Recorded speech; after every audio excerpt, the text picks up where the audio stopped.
What's up, everybody? It's Zach back from Domestic Automotive Authority, and today we're going to go over the TRX and what I personally think is going to come of it. Now, we all know the release date is set for August 17th, Monday at 12 o'clock. So of course we'll have to stay tuned for that to see what the final product really does look like. But today I'm going to go over some of the main key features.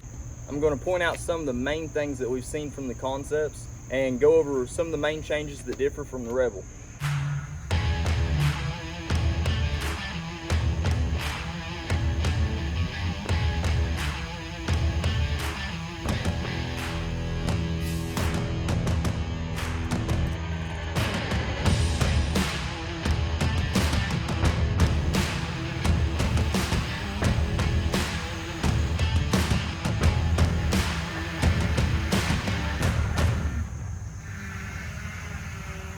So I'm sitting in a brand new 2020 Rebel right now, and I wanted to go over some of the main features I think are going to be carried over. Now, a lot of people have been talking about estimated prices on these, anywhere from, mid 50s is what they're guessing, and I want to come out straight out of the gate and tell you that's going to be absolutely wrong. So on just our baseline Rebels, most of them I see are about 48 grand for a base Rebel. That's small screen, nothing extra, nothing fancy. As for the one I'm sitting in right now, it's got the 12-inch screen in it. It's got leather, no sunroof, but it does have heated seats. No self-parking on this one. Of course, it's got the axle lock and the standard Rebel options. But aside from that, it's not got too much. It's not loaded out to the max, and this one's already 60 grand. So for a TRX to come out and have the 6.4 or the 6.2, for it to be anywhere around the mid 50s, I think is quite a bit of an exaggeration. We have one right up front. It's a white one. It does have the panoramic sunroof, heated and cooled, Harman Kardon sound system in it, and it's 64 grand. So I don't think that the mid 50s is going to be a price range the TRX is ever really going to see. Now, one of the main things I've really noticed was the TRX release in 2016 had 5-lug axles on it. Which is kind of strange. If they're going to be putting the 6.2 supercharged in it, they're definitely going to have to beef that up. Now, in our new generation of 1500s that we started in, I guess it was 2019, we put 6-lug on those. So all the new 1500s from Ram are 6-lug already. Now, we've seen two different concepts, two different spy shots anyway, and they've been 8-lug and they've been 6-lug. So that kind of leaves me with the question of what's going on, But what I take away from this is that we're going to have a 6.4 option as well as the 6.2 supercharged option. So the 6.4, I think it's going to be a little bit cheaper, obviously, but I think that it's going to put out right in the mid fours. I know the 6.4 puts out $495 in the SRTs, but in some of the other models, now I had a Power Wagon last year, it was like $425. So the 6.4 with a 14 gear ratio, I think they're going to have to use Power Wagon axles. I think that they'd even use 8-lug for the 6.4, but I could be wrong. Like I said, we did see some of the spy pictures that were 6-lug, and they might have the 5.7 as an option for the TRX and just make it an appearance package as well.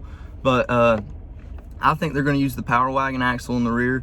They're still going to use independent front suspension, of course, but if they do use the Power Wagon axle in the rear, it'll be 14 gears. It's the American 11.5.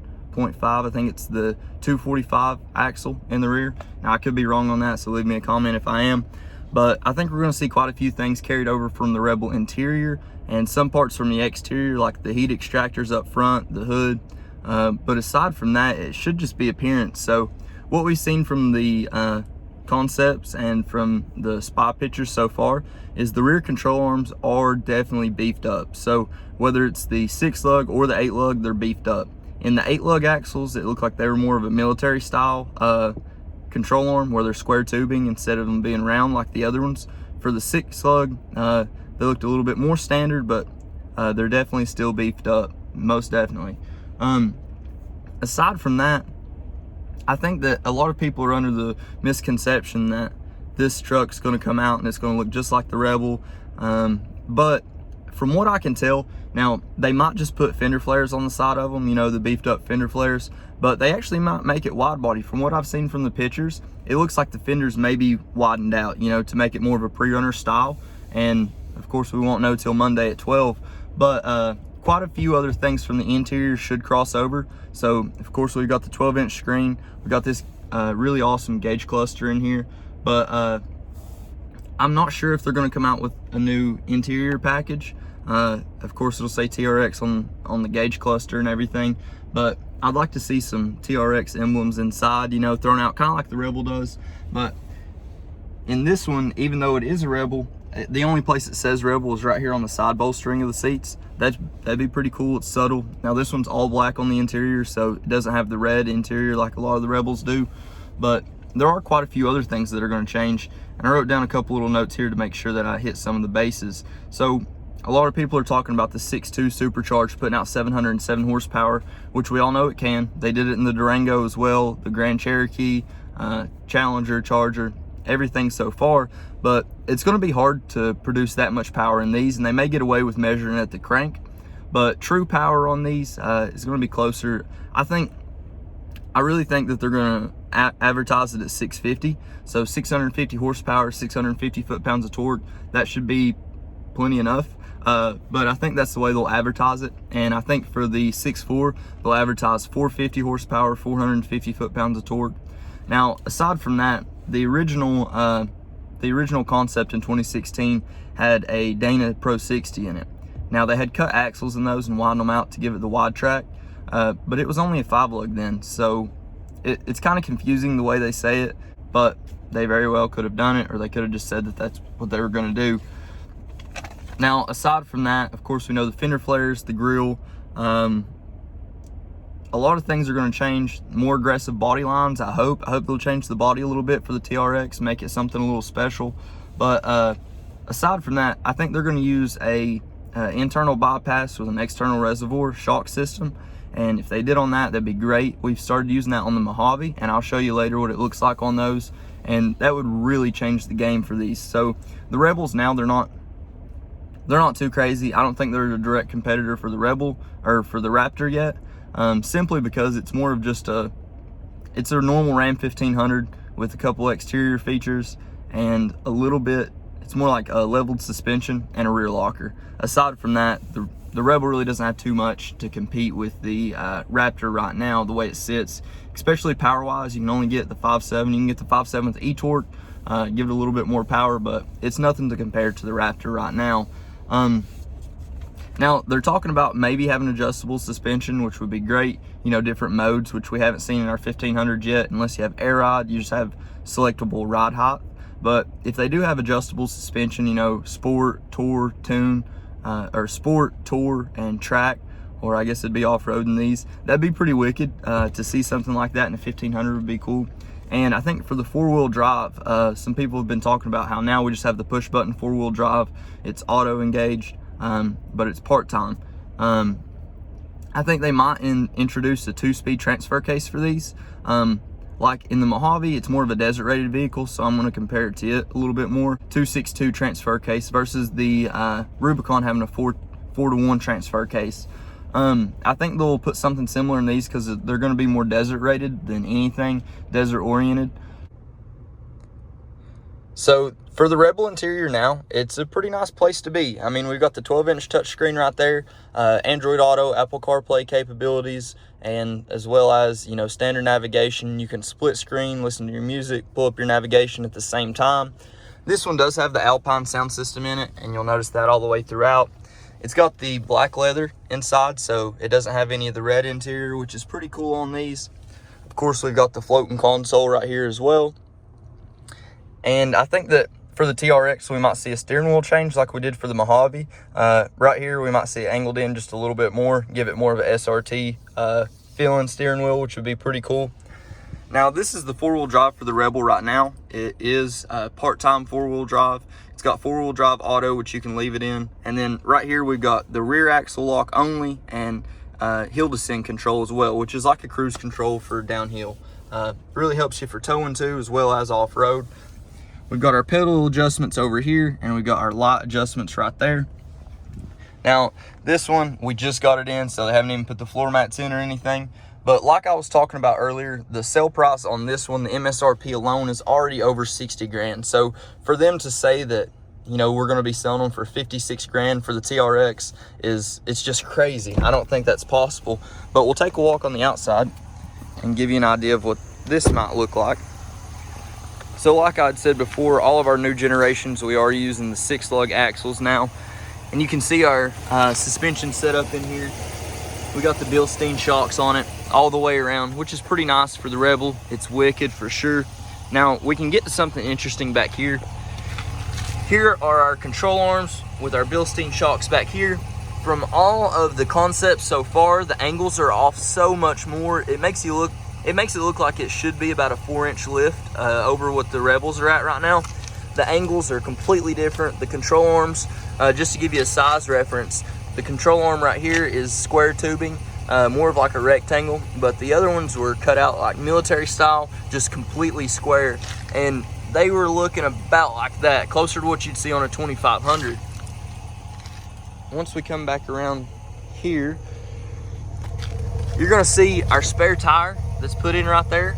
Now, a lot of these concepts are showing spare tires, and that's a 33-inch metric tire, and I don't think they'll be able to fit a 35 in there. You can see there's not much room to really fit anything else.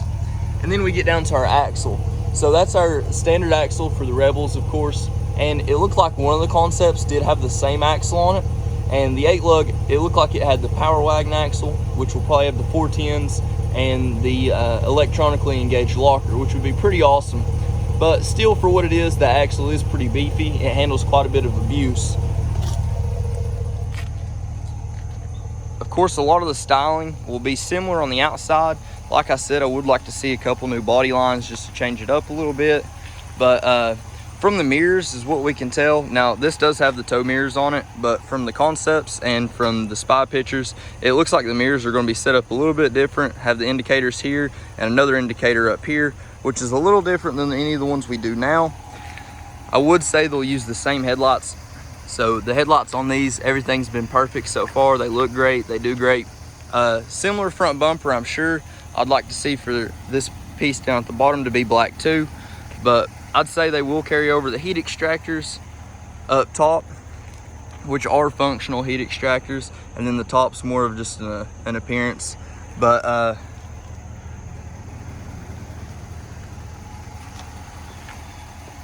whenever you're looking at it like this, the 33s and it's already leveled suspension looks pretty great. But if you can just imagine it, I think they will release the 6.4 with 35s where you can clear 37s, and they might put 37s on one of them. That'd be great. And if they did put 37s on one, I think they would do it on the 6.2 supercharge. But that's all just up for debate until Monday.